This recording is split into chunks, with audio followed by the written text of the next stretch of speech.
It was about 3.5 years ago that I hit rock bottom.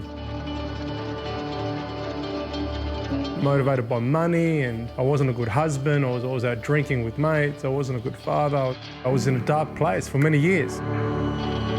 Got invited around 5 years ago to a similar church to this in Adelaide. I thought, wow, what have I walked into? Sat top left corner. I said, never experienced anything like it. And I just started bawling my eyes out.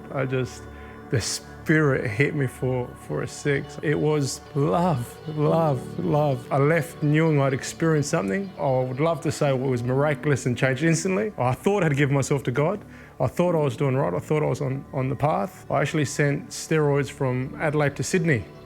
And in Adelaide, they're a slap on the wrist, and in Sydney, it's a class 1 drug. I got arrested. I got extradited to New South Wales, and in the holding cells, they said, oh, that's it. You're never getting out. You're here for like 10 years.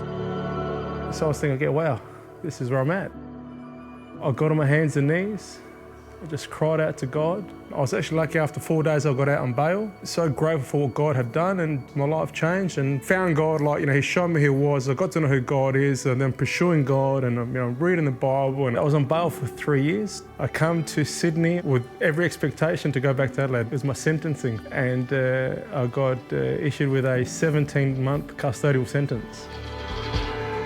But it wasn't until I went to jail that I experienced God.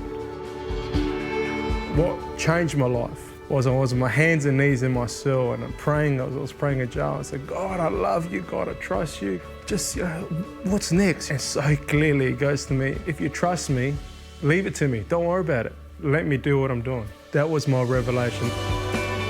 And at that point in time, when God said, leave it to me, I have wholeheartedly left it to God, and the peace that He gave me, it's undescribable. So I haven't seen my kids for 492 days, 19 days to go. I love my kids, I love my wife, but I'm at peace with it. I've lost my business, I've lost my money, I've lost everything. I was spending hours a day with God. I was carrying my Bible to work in jail, doing my prayers and my devotion in the morning, and I was fortunate enough God used me to plant a church in jail. When you live to God, all these exciting things happen.